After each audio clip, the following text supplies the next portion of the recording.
As a retired teacher, every day, she helps people write letters at the central station to earn a little money. The pedestrians here come and go in a rush, indifferent and detached. But the people who sit in front of her are full of emotion. They pour out their stories to her without reservation. There are letters missing a lover in prison, letters scolding a friend, and letters from a woman with her child, venting about her heartless husband. Dora looks weary and detached. She pretends to carefully choose her words, sympathizing with all the misfortunes in the world, then charges a fee, $1 for writing the letter, $2 for mailing it. But Dora never mails these letters after taking them home. Instead, she calls over her best friend, Irene, and they read the letters together, then mock them shamelessly. One man wrote, "You're the only one I have feelings for," but he sent the exact same letter to 10 different women. Another man bragged in his letter about his high education and good looks, but in reality, he was ugly and couldn't even write a single word. In Dora's view, these letters full of lies were never worth sending, so she often just tore them up on the spot. But as for the letter accusing the husband, Irene insisted it had to be mailed, so the child could find his father and the family could be reunited. Dora, however, said the man was surely a drunk who beat his wife regularly. Irene shot back that was his problem. They had no right to interfere. So Dora half-heartedly stuffed the letter into a drawer, saying she'd mail it tomorrow. But in truth, the unsent letters piling up in that drawer had been there for a long time. Before, people had come asking why they never got a reply, and Dora would always blame the post office. The next day, the woman who had accused her husband showed up again with her child, and asked if Dora had mailed the letter yet. Dora said she was planning to send it that day, but instead of getting upset, the woman looked delighted, and said she wanted to tear it up and rewrite it. She felt yesterday's letter had been too harsh. This time, she wanted to tell her husband in a gentler tone that she would bring their son to see him next month. She even pulled out a photo of the boy to include with the letter. But after the mother and son left the station, tragedy struck without warning. The woman was swept under a speeding bus and died on the spot. Dora witnessed the whole thing. Josue screamed desperately over his mother's body, but there was no response. That night, he sat alone on a bench in the station, heartbroken and helpless. Josue found Dora and asked her to write another letter to his father. But when Dora refused because he had no money, he threw a fit, demanding that she return his mother's letter. When that got him nowhere, Josue glared at her with fury and chased after the train she was on all the way to the end of the platform. The next day, Dora noticed some local thugs lurking near Josue. She had witnessed all kinds of joys and sorrows over the years, and her heart should have been as hard as steel. But looking at that small, lonely figure, she couldn't bear to look the other way and went over to him. She not only gave him food, but brought him home. At dinner, Josue and Irene hit it off right away. Whenever he mentioned his carpenter father, Josue's face lit up with pride, saying his father could do anything. But after the meal, Josue accidentally found the letters in the drawer and came across his mother's. Dora hurriedly snatched it back and explained that she was mailing it tomorrow. Josue made her swear. Dora did as he asked and promised she wouldn't lie to him. But the very next day, she took Josue to a place and sold him to a man and a woman. They claimed they would find a wealthy family to adopt him. Dora took the commission they gave her and left immediately. She used the money to buy a new TV. When Irene saw it, she sensed something was off, and pressed Dora about where Josue was, and where she'd gotten the money for the TV. Seeing she couldn't hide it, Dora vaguely said she'd sent Josue to an adoption agency. But Irene shot back that Josue was too old. No one would adopt him. Those places were shady outfits that killed children and sold their organs. Nothing legitimate. Dora thought Irene was talking nonsense. What was done was done. What was the point of talking about it now? Irene could only warn her that there had to be a limit to everything, then left in disappointment. That night, guilt tormented Dora and kept her from falling asleep. The next day, she grabbed some children's photos from the letters in the drawer and went back to the adoption agency. After using the photos to lure the woman away, she slipped in to find Josue, but Josue thought she was a liar and refused to go with her. The commotion quickly alerted the agency woman, who rushed out to grab Dora. Though her sleeve got torn, Dora managed to lock them inside and escape. But those two were not to be trifled with. Dora brought Josue to the station. She wanted to call Irene to warn her to be careful, but before she could, those two had already found her home. For a boy she didn't even know, Dora had made herself homeless. She bitterly regretted her decision, so she quickly bought Josue a ticket and told him to find his father on his own using the address on the letter. But looking at that tiny silhouette, Dora ultimately couldn't let go and followed him onto the bus. And so, on an otherwise ordinary evening, the two of them set off on an extraordinary journey. At a rest stop, to make a good impression on his father, Josue wanted to buy new clothes. Though Dora grumbled and cursed under her breath, she ended up agreeing. The wind from Rio ruffled Josue's hair, but it couldn't blow away the sorrow in his heart. He didn't know if, after this journey, he would ever return here, or if he would ever find his mother's grave again. But a child's mood is always shifting. Soon, he was observing the men in the bus cabin, quietly calculating the odds that each one could be his father. This time, Dora didn't stop him. Instead, she played along with his little game. Their relationship had quietly softened. But when Josue fell asleep, Dora got off the bus alone and immediately bought a return ticket. Watching the bus disappear into the sunset glow, Dora was overcome with emotion. She had done her part by taking him this far. The rest of the journey was Josue's to make on his own. But when she turned around, she found Josue sitting nearby in a daze. In the face of Dora's complaints, Josue just wept silently. The betrayals and abandonments, one after another, had left his heart riddled with scars. He didn't understand why nobody wanted him, and where he was supposed to go next. Worse still, when Dora got off the bus, she had left only enough money for the ticket, and stuffed all her remaining cash into his backpack. But Josue had left the backpack on the bus. Dora rushed after it, but the bus was already gone. She hurried to refund the return ticket she just bought, only to be told that the refund window had already closed. Dora was suddenly frantic, because in this unfamiliar place, with no money at all, even survival was a struggle for the two of them. They could only stare enviously at other people eating. A kind-hearted man noticed them and not only shared some food, but also offered them a ride. Along the way, the man had to make a delivery to a store, so they stopped for a while. But Joshua, who was starving, couldn't resist sneaking some snacks from the shop. He went to share them with Dora, but Dora scolded him sternly, told him to put everything in her bag, and then went into the store. She didn't return the items, though. Instead, she grabbed some more ham and crackers, but as she left, the store owner caught her and demanded to search her bag. It was only because the man vouched for her that Dora got out of it. It was the first time a man had ever covered for her like that. Back on the road, she became noticeably more talkative, and the man, seemingly starved of company in his daily solitude, seemed to savor this brief moment of liveliness. He even let Josue sit in his lap and experience what it felt like to drive a truck. Dora watched this heartwarming scene, all the letters to the post office. Then, with what little money they had left, they bought tickets and continued on their way. Only this time, there was a newfound calm on their faces. Soon, they found the house at the address. But when the door opened, they were told that Josue's father had already left, and the person didn't know exactly where he had gone either. Watching Josue's dejected silhouette, Dora came up with a bold idea.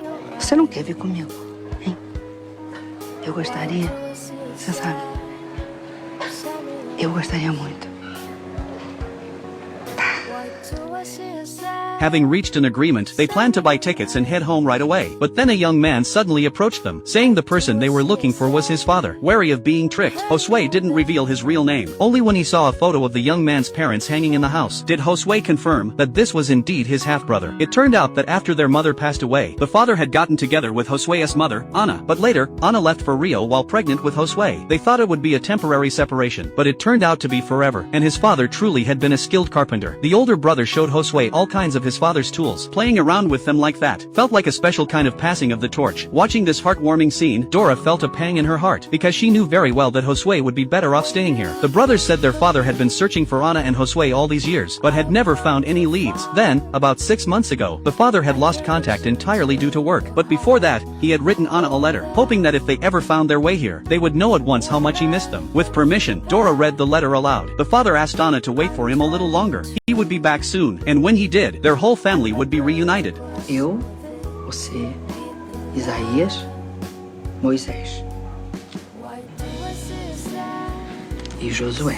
A smile finally spread across Josue's face, but deep beneath that smile was a trace of bitterness. He knew the letter never mentioned him by name, but he still thanked Dora for her kind lie. As dawn approached, Dora put on the dress Josue had bought her, and under candlelight carefully applied lipstick in front of the mirror. She took one last look at Josue, sleeping peacefully with his brothers, then walked out of the bedroom, and placed 2 letters beneath the photo of Josue's parents. Across thousands of miles of longing, 2 hearts were finally brought together, and in this journey, Dora had completed her own search for self and redemption. The distant sky had already turned a fiery red. Dora set off with steady steps to greet a new tomorrow. Josue, as if sensing something, woke up, after realizing that Dora was gone. Barefoot, he ran out after her, along the road for a long time. As the bus rolled on, sunlight streamed through the window onto Dora's face. She was writing a letter to Josue.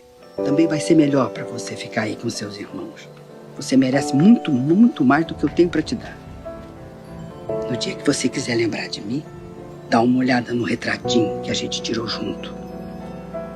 Eu digo isso porque tenho medo que dia você também me esqueça.